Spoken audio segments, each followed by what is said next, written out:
suis président de Covopelli du coup depuis 2018 et avant ça j'étais directeur de Covopelli à partir de 2012 et avant ça responsable audiovisuel à partir de 2010 et avant ça de mes 0 à 2010 bénévole pour Covopelli. Voilà, je suis né dedans du coup. Du coup voilà, j'ai tout le temps baigné un peu dans ce milieu de préservation de la semence, bon, avec des petits moments d'absence comme tous les ados font à un moment. Et puis voilà, maintenant j'ai la charge avec tout le monde là, que vous venez de rencontrer de faire fonctionner cet outil de travail. Alors c'est mon père qui a fondé, enfin c'est mes parents en fait, pas que mon père, c'est mes parents qui ont fondé l'association en 99. Avant ça, en fait, ils avaient une petite entreprise qui s'appelait Terre de Semences et qui a coulé sous la pression des pouvoirs publics. Et en fait, l'asso, elle a été créée pour sauver la banque de graines, enfin sauver la collection de graines. Donc en fait, là, plutôt que de tout se faire piquer par les pouvoirs publics, la structure, avant de mettre la clé sous la porte, a légué en fait la collection à l'association. Et du coup, l'objectif de l'association, c'était de contourner un peu la loi en arrêtant la commercialisation et en distribuant des graines en échange d'une adhésion. Voilà. Et en fait, très rapidement, ils ont décidé qu'ils sortaient du maquis et qu'en fait, ils créaient une gamme commerciale, quitte à se mettre en désobéissance civile. Voilà, pour pas essayer de trouver une niche ou d'essayer de contourner la loi, mais plutôt l'affronter de face. Et voilà, c'est ce qui a fait la renommée de Covopelli suite aux nombreux procès, etc. Voilà. Donc j'ai pu m'imprégner un peu du militantisme du combat parce que c'est vraiment une lutte et c'est vraiment du militantisme. Enfin, mes parents ont perdu pas mal. Hein, là, à l'époque, ils avaient une ferme, tout a disparu. Enfin, ça a été beaucoup de... Alors, j'aime pas le mot sacrifice, c'est un peu dégueulasse comme mot, mais c'était en tout cas beaucoup d'investissement personnel, beaucoup de pression, de menaces, enfin une lutte quoi. Voilà. Et encore aujourd'hui, hein, il y a de la diffamation partout, on a la répression des fraudes quotidiennement, l'inspection du travail qui nous harcèle en permanence. Donc on nous attaque plus trop de front sur la question des graines parce que en fait, grâce au travail de Covopelli et d'autres, c'est une question maintenant qui est connue. Pendant les 10 dernières années, ça a quand même bien évolué. Avant ça, c'était encore bien gardé derrière un rideau de fumée et maintenant, on en parle, quoi. Donc on nous attaque plus sur des trucs un peu plus insidieux et où c'est beaucoup plus difficile de se défendre en fait parce que ça fait pas grande presse sur les médias, quoi. Si j'ai choisi de continuer ce combat, c'est parce qu'en fait la semence, c'est je suis un révolté dans l'âme, si tu veux, et la semence, elle incarne bien cette révolte dans le sens où elle représente l'abondance, la gratuité, le partage, enfin vraiment en fait l'abondance, quoi. Alors qu'on vit dans un monde, et là on le constate toujours de plus en plus avec la grande farce politique qui est en train de se jouer, on vit dans un monde restrictif, tout est restreint, tout est compté, tout est, enfin voilà. Et d'ailleurs, on nous apprend ça au niveau de l'agriculture. Dès que tu vas attaquer un BPREA ou n'importe quoi, on va t'apprendre que tu vas être en guerre contre la nature, que tu vas être en lutte contre les mauvaises herbes, contre les insectes, que tout ça, ça va être restrictif et absolument pas abondant, alors qu'en réalité, la nature, elle nous montre exactement l'inverse. À partir d'une graine de laitue, tu mets une laitue en terre, tu la ressèmes, tu vas avoir entre 5 et 12 000 graines. Enfin voilà, il n'y a aucun marché financier qui puisse avoir des tels rendements, en fait, des telles performances de rentabilité. Donc en fait, voilà, la semence, ça symbolise l'abondance tout simplement. Et l'abondance, c'est à l'antithèse de ce qu'on est en train de vivre au niveau de nos sociétés occidentales. Voilà. Et vu que j'aime bien aller à l'inverse de ce qui se fait, pour moi, ça m'a parlé tout de suite, sans prétention aucune. Hein, c'est vraiment que ça, c'est ce que ça symbolise. Ouais. Et le logo, le Covopelli? Ah, le logo Covopelli, ça, Dominique a choisi ce logo, en fait, à peu près pour les raisons que je viens d'expliquer. Donc, en fait, c'est un petit personnage bossu. Donc, sa bosse, c'est évidemment une fausse bosse, mais un sac de graines. Avec ses grandes antennes, il relie le champ des étoiles à la terre pour fertiliser les semences qu'il va semer. Et il joue de la flûte aussi pour la fertilité des semences. Et en fait, pour la petite histoire, normalement ce personnage qui est un symbole de fertilité est représenté avec un pénis en érection, donc que le judéo-christianisme s'est appliqué à virer un peu partout, mais à la base, et même nous on l'a pas mis, hein, tu vois, c'est encore trop provoquant. Enfin, mais normalement le vrai symbole c'est ça, et en fait c'est un personnage coquin aussi, mais dissident. Et du coup, c'est aussi pour ça qu'on a choisi que Dominique a choisi ce personnage-là, c'est que c'est un personnage dissident. Voilà, qui à la fois lutte pour qui est le symbole de la fertilité et de la dissidence. C'est à la fois hyper simple et hyper compliqué. C'est hyper simple parce que la semence, c'est le socle de l'agriculture. Et l'agriculture ne peut pas fonctionner sans semence. Et en fait, l'enjeu, il est bien simple, c'est que si tu contrôles la semence, tu contrôles tous les autres maillons de la chaîne, bien évidemment. Et en fait, c'est pour ça que l'industrie, c'est le sujet le plus opaque et le plus contrôlé. Et en fait, quand l'heure de l'industrialisation de l'agriculture a sonné, c'est vraiment la première chose qui a été mise sous séquestre, en fait, sous séquestre de connaissances, mais sous séquestre botanique, juridique et de connaissances. C'est le plus important parce qu'en fait, encore une fois, tu vas aller faire une école agro à peu près n'importe où, à moins que tu sois spécialisé semences. Et spécialisé semences, ça veut dire que tu vas apprendre à faire des hybrides, des OGM, de la sélection de pointe, etc. Mais à moins que tu aies choisi cette spécialisation, jamais on te parlera de semences. Jamais on ne parlera du sol, jamais on ne parlera de semences. Alors le sol, c'est encore un peu en train de changer maintenant, mais il a fallu des décennies avant qu'on se mette à parler du sol. C'est complètement hallucinant, quoi. La base, la semence et le sol, totalement des sujets totalement occultés des écoles agro. Donc en fait, c'est pas pour rien, c'est parce que c'est la clé, à la fois le sol et la semence. Donc si tu tiens ce système-là, et le sol, on peut pas le tenir, mais on peut le détruire assez simplement, et c'est hyper bénéfique de détruire le sol quand tu es un agro-industriel, parce que les agro-industriels, il faut comprendre que une société comme Bayer, tu vois, ou comme Syngenta, ou Dupont-Nemours, Limagrin, etc. Enfin pas Limagrin, parce que c'est vraiment spécialisé semences, mais tous ceux qui ont une activité à la fois ce qu'ils appellent phytosanitaire et semences, il faut bien comprendre que la semence n'est qu'un levier, en fait, pour vendre leurs produits phytosanitaires. L'objectif final, là où ils font des gros sous et là où ils exercent vraiment leur pouvoir, c'est en vendant des produits chimiques, quoi. Du coup, ils n'ont aucun intérêt à ce que le sol soit en bonne santé et absolument aucun intérêt à ce qu'il y ait des variétés qui soient résistantes, qui soient productives, qui soient résilientes, etc. Bien au contraire, il faut que les variétés et le sol soient le plus pauvre possible pour qu'ils puissent vendre l'arsenal technologique sous forme de produits chimiques qui va avec les variétés qu'ils ont à commercialiser. Du coup, c'est ça l'enjeu, en fait. C'est que la semence, c'est tout le reste, tout le paysage agricole, tout ce que tu vois autour de toi à l'heure actuelle qui s'inscrit dans les paysages ruraux, quoi. C'est la semence qui détermine tout ça, quoi. C'est un énorme enjeu, en fait. C'est un énorme enjeu et c'est pour ça qu'une petite association comme Cocopelli, qui est inexistante sur le marché financier de la semence, est autant attaquée. Parce qu'on nous attaque pour concurrence déloyale, etc. C'est du pipeau, on est d'accord, hein. C'est pas le chiffre d'affaires de Cocopelli, une boîte comme Monsanto le fait en, je sais plus, j'avais calculé, ça doit être 35 ou 36 minutes. Ils font notre chiffre d'affaires annuel. Donc si on n'existe pas, quoi. Absolument pas, on a un grain de sable sur une plage. Enfin. Mais par contre, sur le plan idéologique, sur le plan de l'autonomie, sur les graines de conscience qu'on va semer un peu partout, là on existe. Et là on les emmerde, quoi, vraiment. Ouais, si tu veux, la nature commet un espèce de blasphème là dans les sociétés mercantiles, c'est qu'elle se reproduit gratuitement et ça c'est une catastrophe pour l'agro-industrie. Et en fait, encore une fois, à l'heure de l'industrialisation de l'agriculture, il y a des solutions qui ont été trouvées, qui ont commencé à se mettre en place, donc des solutions botaniques, où là tu vas avoir les hybrides F1 qui vont avoir des descendances un peu dégénérescentes, ou enfin on pourra reparler un peu des hybrides. Enfin voilà, il y a plusieurs types d'hybrides et les OGM sont arrivés après avec le premier OGM maïs qui s'appelait Terminator, qui flinguait littéralement sa descendance pour que les semences ne puissent pas être ressemées. Ça c'est des verrous botaniques et après tu as les verrous juridiques qui sont par exemple les certificats d'obtention végétale ou alors les brevets tout simplement ou alors le catalogue.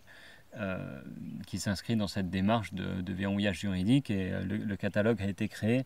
Alors, il faudrait vérifier, mais je crois que ça a commencé sous Pétain, tout ça, avec la création du GNIS, donc du Groupement National Interprofessionnel des Semenciers, qui regroupait un peu toute l'industrie. Eux se targuent de représenter les 94 petites PME de la semence, on est d'accord, c'est du bipo. Tu en as 4, tu as les 4 grosses multinationales d'habitude qui tirent les ficelles, et la vraie réalité c'est ça.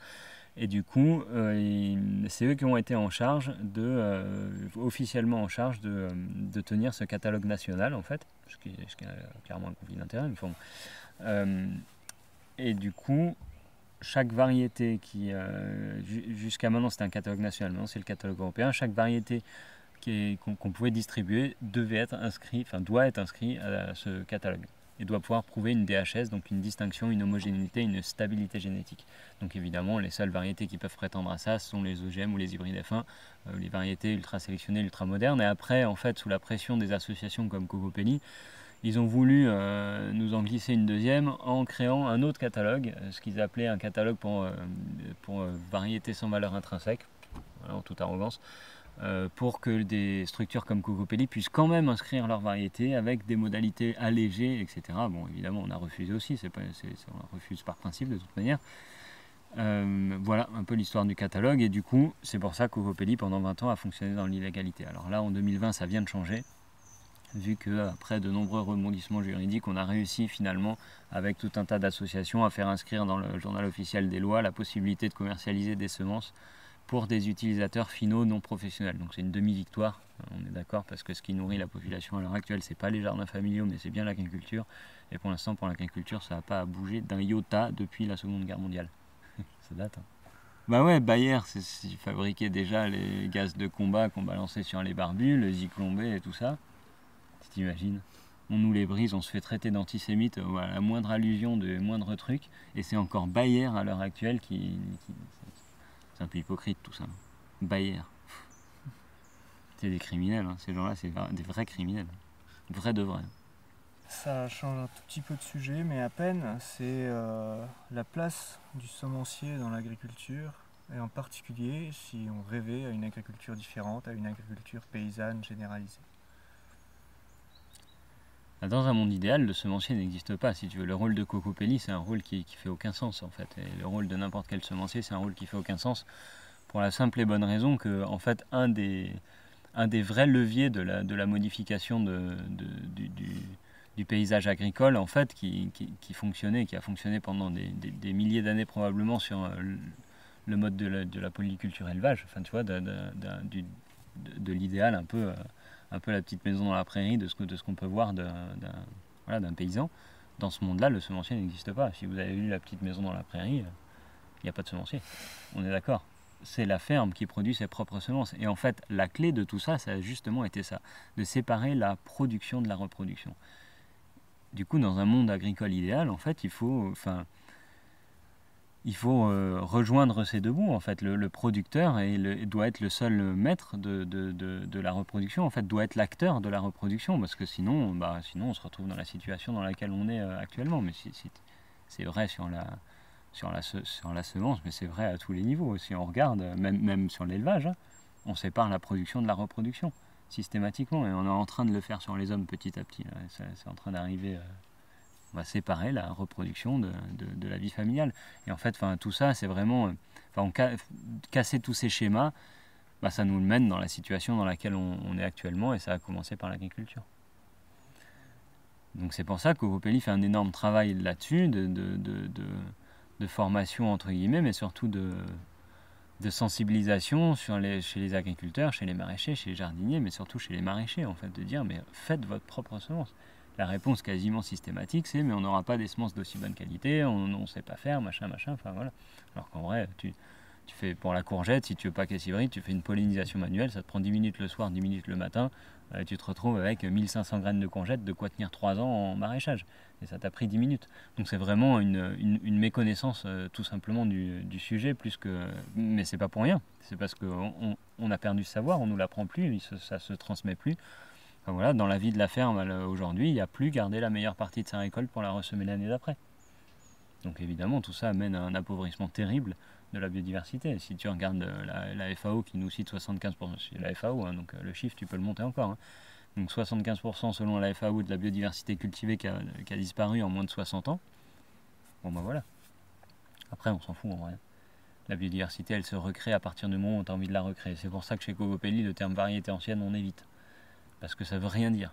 Absolument rien. Au contraire, en fait, il faut des variétés modernes. Il faut simplement des variétés modernes qui soient adaptées aux besoins de l'homme et qui soient libres, qui soient reproductibles, qu'on puisse distribuer gratuitement, qui ne soient pas brevetées, mais qui sont modernes parce qu'en fait, tu peux prendre 2 tomates qui t'intéressent, les croiser ensemble, les sélectionner sur une dizaine de générations et avoir un truc fantastique derrière, hyper résistant, hyper nutritif, hyper productif. Enfin, tout va bien dans le meilleur des mondes, en fait. si on aime jouer avec la nature. C'est pour ça il faut pas s'alarmer il faut s'alarmer de la disparition de la biodiversité parce que le chiffre est alarmant, mais en fait il faut pas se dire bon bah c'est plié, on n'a qu'à manger des petits cubes comme dans Soleil Vert et puis on n'en parle plus. Non, il faut la recréer cette biodiversité. C'est possible quoi. Comme tu disais, il y a beaucoup de maraîchers paysans sur des petites surfaces qui ont des semences reproductibles, mais qui ne refont pas leurs semences. Qu'est-ce que tu leur conseillerais face à cette méconnaissance pour s'orienter dans cette voie-là? Ah bah d'aller sur le blog de Cocopelli, on a à disposition sur notre blog des dizaines de fiches techniques avec tout ce qu'il faut en fait pour pouvoir reprendre son autonomie sémencière en main. Et après le deuxième conseil c'est de commencer la première année avec des trucs hyper simples comme la tomate, la courgette, l'aubergine, des solanacées qui sont quand même pas mal autogames et qui sont faciles à garder en pureté variétale. Et des trucs qu'on peut polliniser à la main assez facilement comme les cucurbitacées. Déjà rien qu'avec ça, ou les laitues. Les laitues, tu laisses 4 laitues dans ton champ monter à graines et tu en as pour 10 ans de graines de laitue quoi. Avec pas d'hybridation en plus. Puis si tu as de l'hybridation, tu sélectionnes comme faisaient les anciens. Tu fais de la sélection massale, ça veut dire que dans ton champ tu sélectionnes ce qui te plaît le plus, ce qui convient le plus à ton terroir, et tu reprends les graines et tu recommences. Et on s'en fout si la variété n'a pas de nom, tu lui donnes le nom de ton hameau. Et au jour d'aujourd'hui, tu la vois comment, notre autonomie et résilience en graines en France? À l'heure actuelle? Ouais. Oh là là, on est en dessous de zéro là. Ouais. Ah ouais, c'est une catastrophe. L'agriculture bio, je te cite même pas la conventionnelle, mais l'agriculture bio fonctionne à 95% d'hybride F1. Donc des variétés sélectionnées par l'industrie contre laquelle tu as l'impression de lutter quand tu manges bio. Ça te donne un peu la musique quoi. Enfin, c'est la France, si je dis pas de conneries, on est 5e producteur mondial en semences. Donc on a un rôle énorme dans toute cette mascarade. Du coup, ouais non, à l'heure actuelle, là on peut pas parler de résilience là. Demain l'industrie s'effondre, après-demain l'agriculture s'effondre. On est d'accord. Donc, il n'y a pas de résilience. C'est un discours qui est difficile à entendre quand tu te balades en Ariège, si tu veux, ou dans des territoires comme ça, en fait, où il y a une densité de maraîchers assez élevée pour un pourcentage de population assez faible. On se dit, bah non. Et en fait, moi je réfléchis pas comme ça, je réfléchis en tour de 54 étages dans la banlieue parisienne. Tu mets tout ça à plat, et ben, là, on peut pas parler de résilience. Hein. Si tout s'effondre, en 3 jours, les gens deviennent cannibales. Hein. Les guerres civiles, c'est le massacre. Enfin, on voit bien. Tu vois bien. Regarde, tu cries coucher où il y a une épidémie et tu as eu le boxon que ça fout en quelques jours. Quoi. Quelques jours. Parce qu'on n'a pas de résilience. On n'a pas. Bah, tu vois, j'ai eu une conférence samedi, je parlais de ça justement. On ne se rend pas compte de ce qu'on mange. Et pourquoi on ne se rend pas compte de ce qu'on mange? Parce qu'on ne stocke plus. En fait, la famille à l'heure actuelle fonctionne comme l'industrie, à flux tendu. C'est-à-dire que tous les 3 jours, tu vas pousser ton caddie à Inter ou à Leclerc, et si c'est 6 jours, bah, c'est la crise. Tu vois. Alors qu'à l'époque, en fait, avant l'exode rural, quand le monde rural était bien plus développé, bah, toutes les familles avaient un grenier et une cave. Et en fait, on était capable de quantifier ce que mangeait une famille à l'année parce qu'on le stockait et qu'on avait toute une partie de l'habitation dédiée pour ça. Là, on a un frigo qui marchera plus s'il n'y a plus de courant. La résilience, elle s'arrête au frigo, quoi. Donc tu vois, ça fait quoi un frigo? Ça fait 100 litres. Ça va pas loin. Hein. Ça va pas loin du tout. Du coup, on n'y est pas du tout, quoi. Alors après, encore une fois, quand tu es on l'a vu avec la crise politique. Quand tu es dans un département comme l'Ariège, il y a des solutions qui se mettent très très vite en place parce qu'en fait, la démographie le permet, il y a énormément de maraîchers, il y a énormément de ventes directes, il y a énormément d'entraide. Donc voilà, dans ces lieux-là, on est hyper préservé. C'est une chance incroyable qu'on ait pu s'installer ici. Mais en ville, ça va pas être la même musique, quoi. Là, en ville, on peut pas parler de résilience. Pas du tout. Et on a perdu ça très vite, hein, parce que il y a à peine plus d'un siècle, on avait autour de la banlieue parisienne était une banlieue de maraîchers qui travaillait déjà avec des techniques agroécologiques sans utiliser ce terme-là, mais qui nous sortaient du melon en plein hiver sous cloche sur des couches chaudes à base de crottin de cheval, etc. Qui faisaient un travail complètement fantastique et qui nourrissait l'intégralité de la capitale, quasiment. C'est arrivé quand dans l'histoire de l'agriculture, les semenciers qui prennent le contrôle des productions?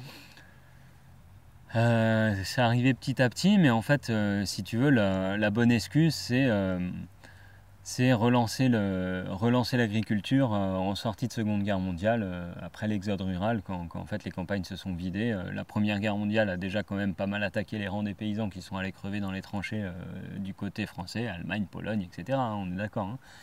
Donc ça, c'était quasiment un sacrifice, en vrai, du monde paysan. La Seconde Guerre mondiale a achevé le travail. Et derrière, il a fallu relancer tout ça. Et en fait, l'État a sollicité des organismes en création comme l'INRA et tout ça. Et en fait, la solution, ça a été de dire, on veut produire plus, c'est facile.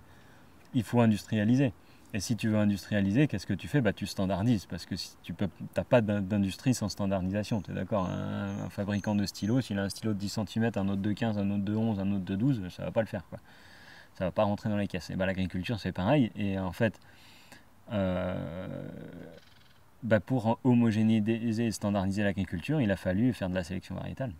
Parce que de base, la nature n'est pas standard, elle n'est pas homogène, elle n'est pas stable. Au contraire, elle est évolutive. Du coup, pour avoir des tomates de 10 cm toutes calibrées, il a fallu sélectionner. Et pour sélectionner, c'est sûrement pas les paysans en faisant de la sélection massale qui allait arriver à ce résultat-là. Et du coup, l'industrie s'est emparée de la reproduction dans l'intérêt de la production, soi-disant. Sauf qu'on a oublié une toute petite donnée, c'est qu'on ne se nourrit pas de matière morte, mais bien de matière vivante, nutritive, avec des acides aminés, des vitamines, des protéines, de tout ce qu'on veut qui nous nourrit en fait. Et l'industrie s'est focalisée sur la productivité de masse, mais pas de nutriments. C'est pour ça que moi, quand j'ai un agro qui commence à me sortir du tonnage à l'hectare, c'est vite remballé l'histoire, parce que en fait, le tonnage à l'hectare, s'il n'y a rien à bouffer dedans, ça sert à rien. On est d'accord. C'est même pire que ça, généralement c'est toxique. Parce que c'est produit avec des quantités de produits chimiques qui vont empoisonner le consommateur plus que de le nourrir. Donc on ne peut pas parler de productivité là, c'est pas parce qu'on fait 10 tonnes à l'hectare que c'est productif. C'est productif quand il y a des nutriments dedans et que quand on mange une tomate, ça nous nourrit, on ne chope pas un cancer derrière. C'est quand même lié maintenant entre la production de semences et Et d'ailleurs, c'est les mêmes boîtes. c'est ça. On est d'accord, hein, Bayer boucle la boucle. Hein. Et en achetant Monsanto, c'est même un pied de nez quasiment, parce que là t'as tout avec. T'as tous les scandales sanitaires et écologiques. Bayer arrive à tous les brosser. C'est une boîte fantastique. Ouais, donc oui, ils font crever les gens, ils font semblant de les soigner avec des trucs qui les font crever, mais simplement à plus petit feu dans des souffrances un peu plus atroces, parce que les chimios, etc. Après, je porte aucun jugement, hein, parce que le cancer est un fléau créé par l'homme qui touche tellement de monde. Enfin bon, voilà. Aujourd'hui, on ne nous attaque plus, mais c'est vrai que les procès qu'on a eus, c'est pour non-inscription de nos semences au catalogue national. À l'époque, catalogue européen derrière, en fait, tout simplement. Parce qu'on a refusé d'inscrire ces variétés et qu'on a quand même commercialisé des semences illégales, tout simplement. Donc je peux te raconter une anecdote, on n'était pas encore là, mais on était dans un local sur le Mas, là, avec la répression des fraudes, qui m'ont tenu la jambe pendant 8 heures quasiment. Pendant 8 heures, essayer de me faire signer des papiers, ils les rédigeaient à ma place, quasiment ils me prenaient la main pour me forcer à signer. 2 fois ils sont venus. La deuxième fois, ils allaient tamponner les papiers. Quand je suis arrivé, la route était fermée, j'ai dû mettre mon vélo dans le coffre parce que la secrétaire m'a appelé en panique. Ils sont malades, ces gens, ils sont complètement malades. Et là, t'en as un qui t'emmène dans un coin pendant que l'autre il est dans ton bureau dans l'autre et tout ça. Ouais, tu sais, j'avais fait une interview, et nous c'est rien. Hein. J'avais fait une interview à l'époque d'Éric Petiot, je sais pas si vous voyez qui c'est, hein, qui bosse sur les purins de plantes qui est un magicien en fait, vraiment un magicien, et qui a été harcelé, mais à un niveau de harcèlement complètement hallucinant. Et lui, ils lui ont balancé un virus dans son ordi et tout ça pendant que checkait des documents. Enfin, il y a l'interview sur YouTube qu'on a fait avec lui il y a un moment. L'autre allait sur son ordi, balancer une clé USB dedans et tout ça, mais c'était de la Gestapo, quoi, complètement hallucinant. C'est il y a 15 ans, ça. Et donc voilà, Cocopelli a vécu ça pas mal aussi, pas au niveau d'Eric, mais voilà, c'est du harcèlement en permanence. Donc c'est une oreillette avec l'avocate d'un côté, le fisc de l'autre, le fisc, la répression des fraudes de l'autre. Et là, ils avaient dressé je ne sais plus combien d'effractions. Ils te dressent 3-4 000 effractions. Voilà, c'est une farce le truc. Hein. Enfin voilà, du coup, après on a été attaqué par Beaumont aussi à l'époque pour concurrence déloyale. Donc là, c'est un concurrent entre guillemets.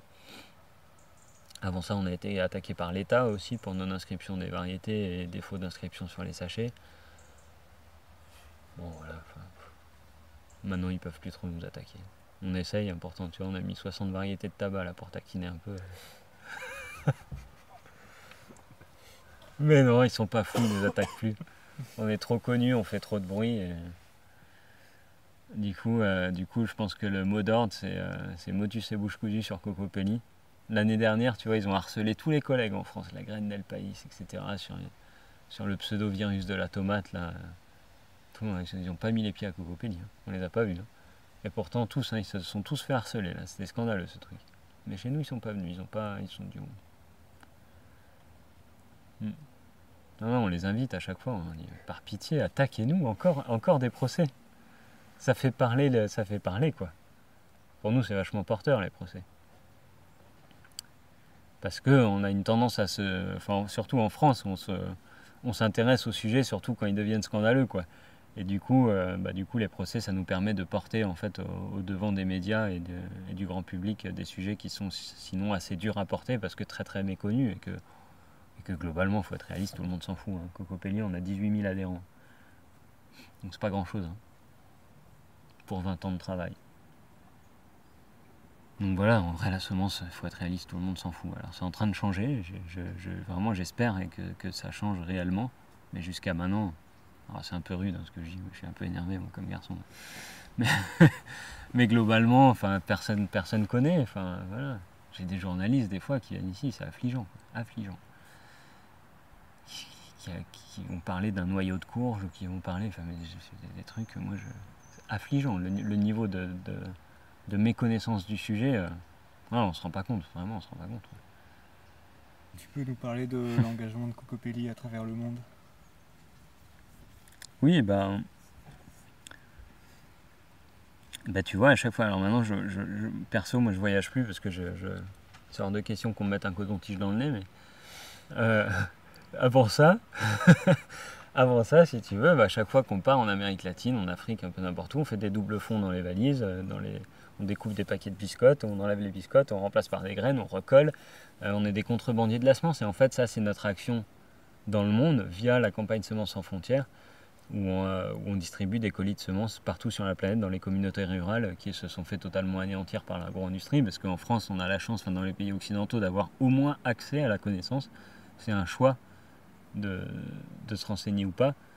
Y a tout un tas de pays où c'est pas un choix en fait, où il y a pas, où cet accès là il n'existe pas, où en fait l'agro-industrie arrive à écraser autant les variétés traditionnelles que les pratiques traditionnelles et ancestrales liées à l'agriculture en 2-3 ans, quoi. J'ai visité des endroits au Guatemala où tu fais 4 heures de marche pour arriver dans des communautés qui voient un blanc tous les 10 ans et qui sont envahies d'OGM et qui n'ont plus une seule variété traditionnelle parce qu'un mec est arrivé avec sa science à déblatérer de l'espagnol en disant mais ça vous allez avoir 10 fois les rendements, etc.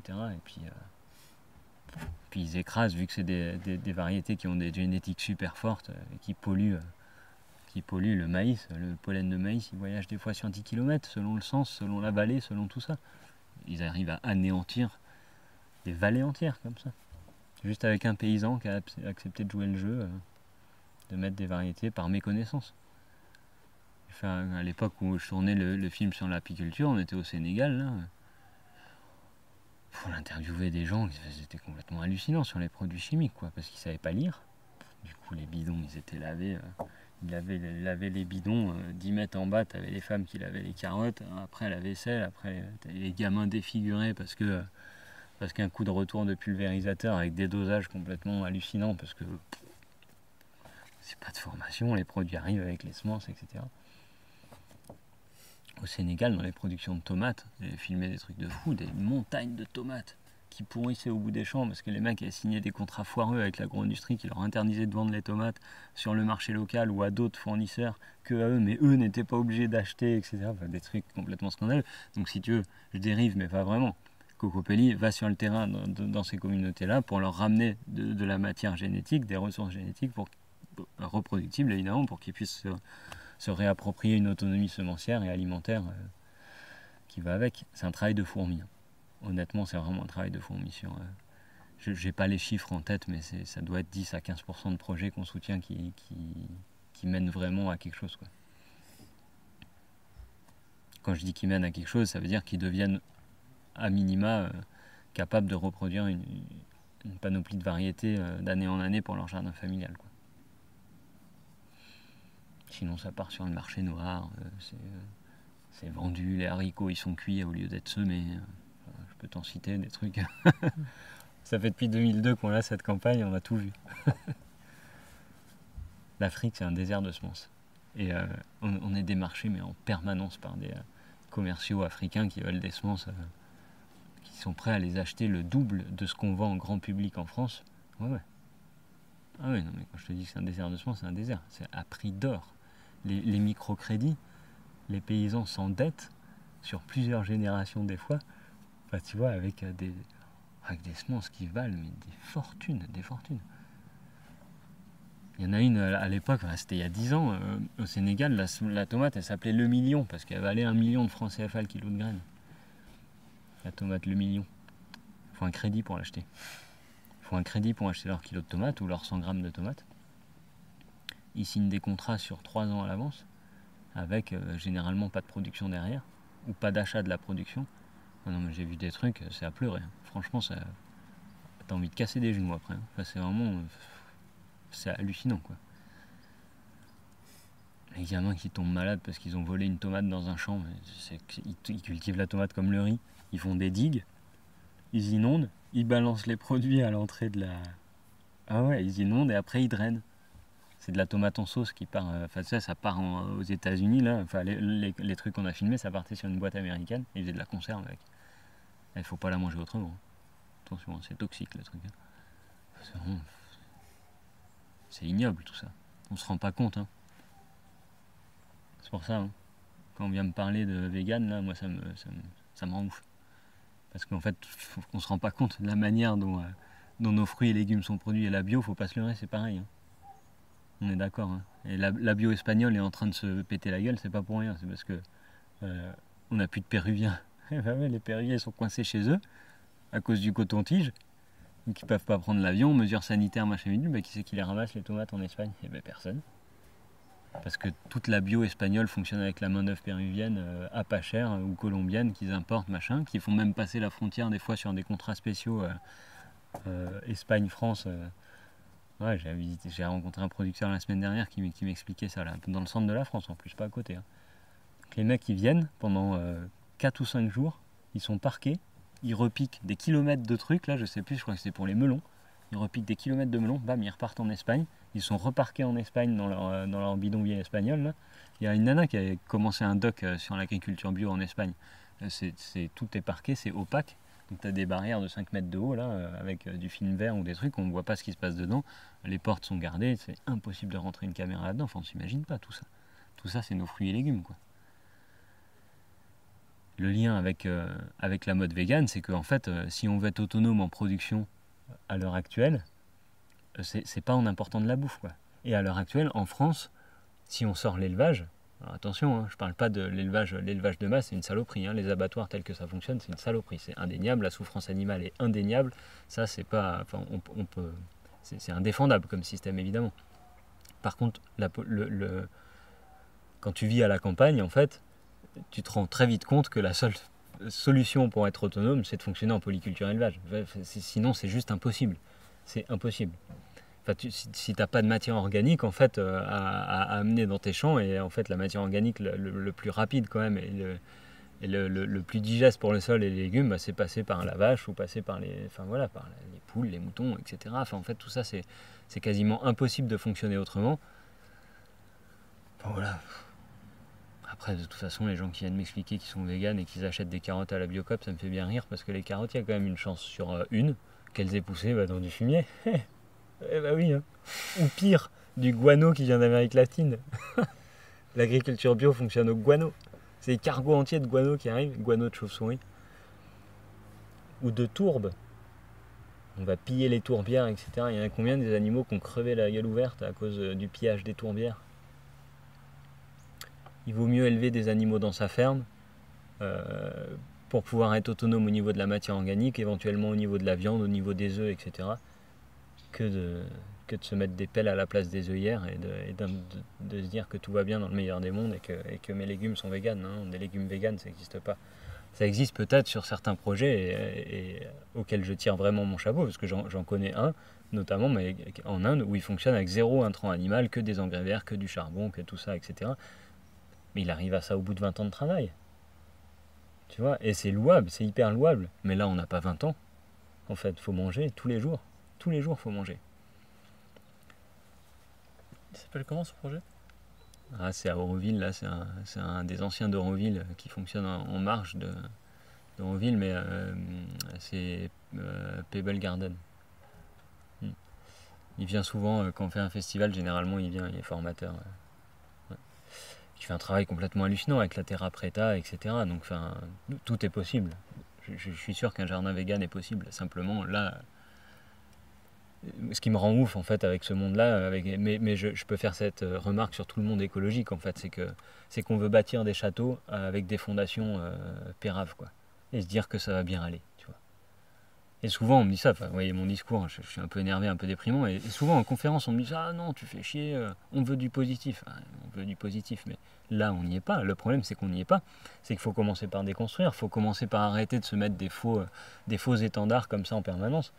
C'est ça l'arnaque du colibri. Tu vois, le colibri, c'est une arnaque. Le colibri, l'incendie, c'est ce qui va se passer. Si c'est le colibri, elle va cramer la forêt.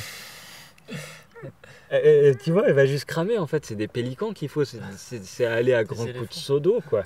Sinon, elle va cramer.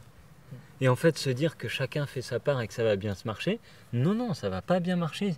Tu vois, c'est des gros projets qu'il faut. C'est des gros projets en coévolution avec la nature qui fonctionnent, qui sont nourriciers, etc. Mais c'est des gros projets. Pour l'instant, la réalité, c'est ça. Tu vois, quand je vois le monde écologique dont je fais partie, qui crache à la gueule des agriculteurs parce qu'ils utilisent du glyphosate, parce que machin, parce que bidule, c'est complètement con. C'est complètement con. C'est pas comme ça qu'on va avancer. Les agriculteurs, à l'heure actuelle, c'est eux qui nous nourrissent. Qu'on le veuille ou non, en fait. Et faut pas se leurrer, c'est pas parce que tu manges bio que tu participes pas à l'agro-industrie. L'agro-industrie, à l'heure actuelle, c'est l'agro-industrie bio conventionnelle, c'est la même chose. Il y en a une sans les pesticides, c'est meilleur pour la santé, meilleur pour le sol, et c'est très bien, mais faut pas se leurrer. À un moment, quand tu as une courbe de croissance qui est comme ça sur de la production bio, qui monte à des pourcentages à 2 chiffres tous les ans, la CAM, il faut bien qu'elle arrive sur les étagères à un moment. Et on est d'accord, c'est pas nos maraîchers locaux qui la produisent. Nos maraîchers locaux, ils produisent en vente directe, et c'est ce qu'il faut faire. D'ailleurs, la solution, selon moi, c'est évidemment ça. C'est de la vente directe le plus possible et de la micro-agriculture localement. Mais à l'heure actuelle, on n'y est pas. Et la bio, elle fonctionne avec de l'import massif. Massif. On est en train de flinguer l'Europe de l'Est, là, actuellement, avec l'agriculture bio. Dernier territoire du monde assis sur 2 mètres d'humus. T'inquiète qu'il y en a qui ont flairé le truc il y a déjà 10 ans. Hein. Avec de la terre qui vaut rien, de la main-d'œuvre qui vaut rien. Toute notre bio provient de là-bas. Et de l'Espagne, et de l'Italie, etc., etc. En France, on fait que dalle. Que dalle. Ça fâche tout le temps quand je dis ça, parce que les gens vont dire « Ah non, moi j'ai mon projet maraîchage, etc. » Évidemment, et ça c'est hyper louable. Mais si tu regardes dans la globalité de ce qu'on consomme, et dans la globalité de tous les produits transformés, les pâtes, les biscuits, les machins, on produit rien, quoi. Rien du tout. On importe, quoi. Ah, il y a du boulot, hein. Polyculture élevage, c'est la seule solution. Micro-ferme, polyculture élevage. Et là, on se met à produire vraiment, quoi. Parce que les micro-fermes sont hyper productives. Bien plus productives que les grosses fermes. Mais pour ça, il faut déjà péter la gueule de la SAFER, péter la gueule de la PAC. Ah, il y a du boulot, quoi. Ah ouais, parce que tu vois, la Seconde Guerre mondiale, etc., enfin, la politique la PAC, la politique commune agricole, enfin, c'est ce qui bousille l'agriculture. On est d'accord, on fait plus de production de denrées alimentaires, on fait de la production de primes. Nombre de fermes fonctionnent avec 95%, 85% de chiffre d'affaires issu des primes. Donc il te faut de l'hectare. de l'hectare pour avoir des primes à la prairie, des primes à la tête de bétail, des machins. C'est ça qui, enfin, tu vois. Et du coup, ça va complètement à l'encontre des micro-fermes parce qu'il te faut de l'hectare pour survivre, quoi. Donc, les agriculteurs, pour survivre, n'ont pas le choix que d'être boulimiques de l'hectare. Mais quand tu es agriculteur à 2, à 3, à 4 hectares, 1000, 1500 hectares, comment est-ce que tu veux faire ton travail correctement? C'est pas possible. C'est pas humainement possible. Même nous, sur une toute petite trentaine d'hectares, j'estime qu'on passe beaucoup trop de temps assis sur le tracteur. Quand on est assis sur le tracteur, on n'a pas les pieds dans la terre, on n'est pas... T'as le moteur, t'entends pas les oiseaux qui chantent et t'entends pas en fait l'écosystème qui vit autour de toi. Si tu l'entends jamais, tu finis par l'oublier. C'est ce qui se passe au niveau de l'agriculture. Sinon, on n'aurait pas taillé 45 000 km de haies par an depuis le remembrement agricole. Parce qu'en taillant les haies, eh ben, on nique les oiseaux, on nique toute la microfaune qu'il y a à l'intérieur, on bousille tout, quoi. On bousille tout. C'est pour ça, si on peut parler de faux étendards, moi quand on vient me parler encore, tu vois, j'ai une intervenante à la conférence dernière qui commence à m'expliquer que Météo France prévoit une hausse de je sais pas combien dans les 20 prochaines années et qu'à cause de ça, le sol va sécher. Mais que dalle! Le sol, il sèche pas à cause de quelques degrés de plus ou de moins, on s'en fout du réchauffement climatique, on s'en tamponne, c'est pas le sujet. Le sol, il sèche parce qu'il n'y a plus de haies, parce qu'il n'y a plus de forêt, parce qu'on laboure à 40 cm de profondeur depuis un siècle, parce qu'il n'y a plus de vers de terre qui font de l'eau une éponge, parce que tout ça, en fait, le facteur météo arrive en dernier dans la liste de tout ce qui fait que le sol s'assèche et qu'on a bousillé le sol. En dernier, et là, si tu écoutes, en fait, l'écologie, c'est résumé maintenant au réchauffement climatique. Si tu es écolo, tu vois un écolo à la télé ou à la radio, il va te dire réchauffement climatique. Le reste, on s'en fout, quoi. Mais c'est un scandale, ça, c'est un putain de scandale. On nous brandit un étendard, un drapeau rouge pour pas que tu regardes ce qui se passe à côté. Sinon, c'est facile, on n'en parlerait pas à la télé. Si c'était un vrai problème, on n'en parlerait pas. Replantons des haies. C'est-à-dire, tu replantes 1 kilomètre de haies, tu peux aller toute ta vie avec ta bagnole chercher du pain. Tu as déjà fait ta part. Non, mais j'exagère, tu vois, je te ponds des chiffres un peu n'importe comment, mais en vrai, c'est vraiment ça le problème, c'est qu'il faut... On peut pas continuer à couper des arbres comme ça, à déforester toute la planète et dire... Faut arrêter d'aller chercher son pain en voiture, quoi. Ça fait pas de sens. Ça fait pas de sens. Il faut planter des arbres, il faut reforester, il faut permettre au sol d'être résilient. Tu vois, tu parlais de résilience, le problème c'est ça. On n'a plus d'inertie. Pourquoi est-ce qu'on n'a plus de saison en fait? Tu vois qu'on n'a plus de saison. On passe de l'hiver à l'été, on a des hausses de température et des baisses de température aussi, parce qu'on n'en parle jamais. On dit tout le temps, il a fait super chaud. Mais d'accord, mais juste avant, il a aussi fait super froid. Donc tu as des endroits de la planète où tu as des mètres de neige là où il n'a jamais neigé, et d'autres endroits où ça se désertifie, là où il y a tout le temps eu de l'eau, comme en Ariège, tu vois, on n'a jamais vécu une telle sécheresse. Mais en fait, le sol n'a plus de résilience.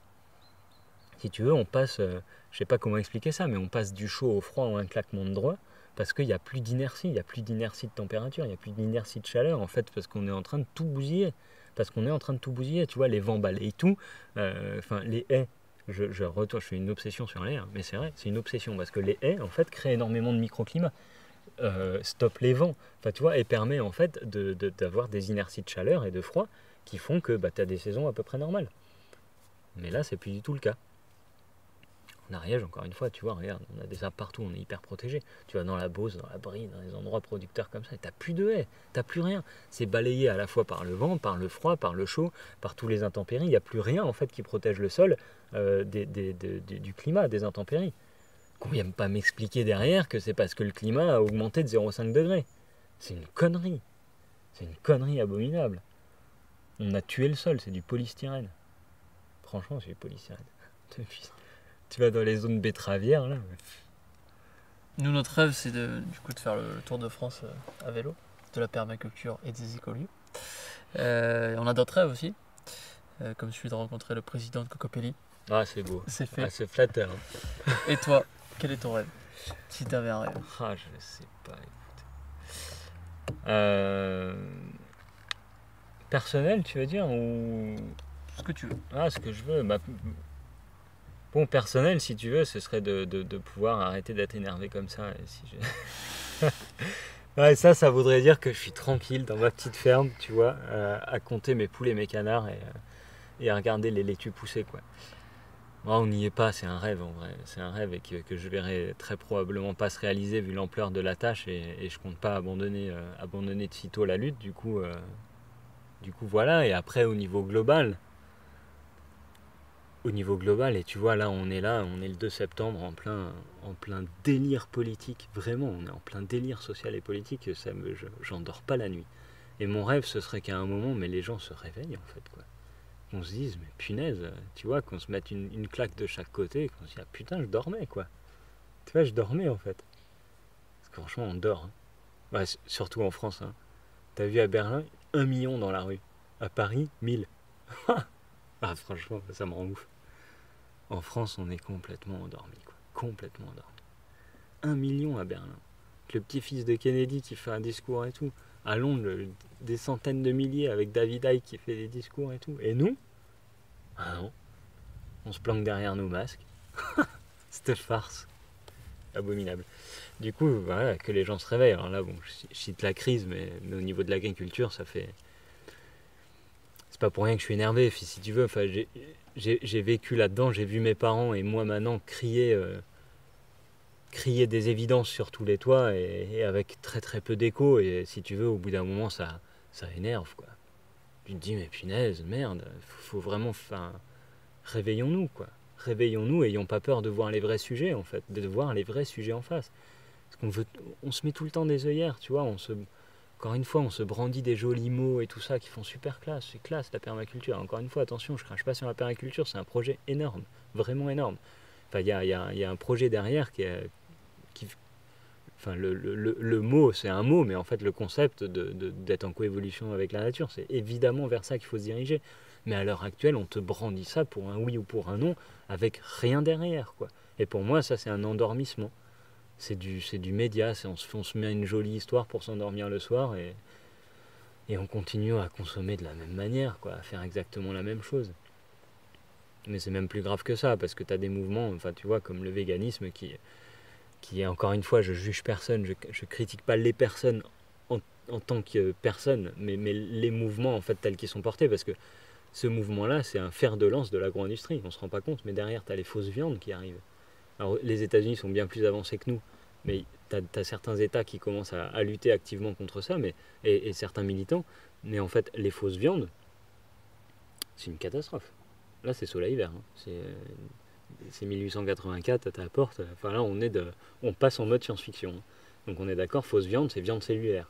Donc là, on parle plus on parle plus de rien, quoi. On parle de création cellulaire ex nihilo dans des énormes immeubles à étages en laboratoire, quoi.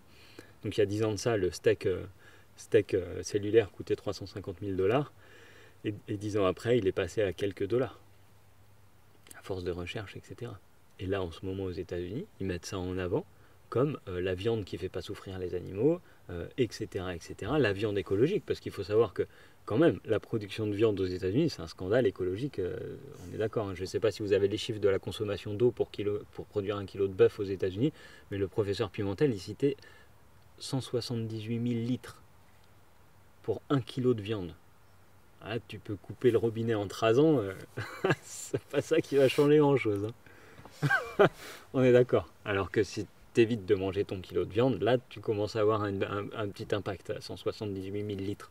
Donc évidemment, la production de viande aux États-Unis est un scandale. Donc c'est trop facile pour l'industrie de jouer là-dessus et disant, mais regardez, ok, on fait de la production scandaleuse, mais à côté, on va vous pondre des steaks cellulaires qui produisent plus, qui polluent plus, il n'y a plus de pesticides dedans, il n'y a plus rien. Il n'y a plus rien, quoi. Il n'y a plus de pesticides, il n'y a plus de pesticides agricoles, certes, mais c'est que du produit chimique. La viande cellulaire, c'est un amas de produits chimiques. Donc ça, c'est un scandale énorme, et c'est pas pour rien que des associations... véganes sont généralement financés quand tu fais les arbres. Alors en France, on va me hurler dessus, et en France, j'ai même pas les chiffres, mais aux États-Unis, si tu fais les arbres généalogiques, des grosses assos et tout ça, derrière, tu as l'industrie. Tu as toujours l'industrie, ou Soros, ou Rockefeller, etc. On s'arrête toujours à la surface des problèmes sans vouloir creuser, parce que quand tu creuses, ça pique un peu, quoi. T'as de la terre sous les ongles, c'est dégueulasse. Yes. Pour conclure. Vas-y, conclue. Je sais pas comment vous allez faire avec votre montage, hein, ça va être casse-tête. Hein. Je suis désolé, hein, c'est le bordel. Non, c'est génial, moi j'adore, c'est vraiment. C'est vrai que je monte pas, donc du coup.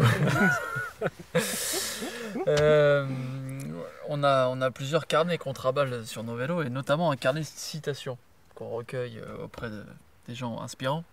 Est-ce que tu aurais une citation qui soit de toi ou soit de quelqu'un qui fait sens pour toi et que tu auras envie de nous partager et d'inscrire dans ce carnet du coup. Une citation, alors attends, bouge pas. Un kilo de steak. Je peux te sortir ma citation, mais Anita va dire que c'est du réchauffé, mais que j'aime bien quand même, c'est « Semons dans les cœurs et dans les consciences les semences d'une révolution fertile ». Voilà. Ça vous va, ça? C'est poétique. Ouais, c'est les canons. Allez, vas-y, Si t'as le temps de- c'est vendu. Ah non, mais l'écrire, ça sert à rien par contre. Ah ouais Tu n'arriveras pas à me lire. À ce point-là? Ah ouais, c'est une catastrophe. Bon, Tu sais, bah, alors, il faut- j'ai déserté les bancs de l'école avant la fin de la troisième. J'ai 0 diplôme et en fait, j'ai 2 lacunes à cause de ça. C'est l'orthographe et l'écriture. J'écris super mal, quoi. Pourtant, je m'entraîne et tout, mais je suis incapable. Il me faut un clavier, quoi. Mais on Non, a non, qu'à mais- dire que c'est un entraînement. Là, Non, vraiment, j'ai trop honte et t'arriveras pas à me relire. Moi, Bon, alors laisse je la veux bien que noter. tu répètes doucement. Semons dans les cœurs et dans les consciences les semences d'une révolution fertile et vivante. Yes. Et tu sais les deux qui celle-là? Ah, elle est de moi, celle-là. Banco. Donc A-M-A-N... Non, A-N-A-N-D-A. N-A-N-D-A. Ouais. Ananda, ok. Ouais, ouais. Yes. Cool. Merci pour ce partage. Avec grand plaisir, écoutez. Ouais, franchement. Vraiment chouette d'être passé à Cocopelli. C'était sur la route. Et peut-être qu'on se reverra un autre jour. Ouais, bah avec plaisir. Hein. Bonne continuation. Merci.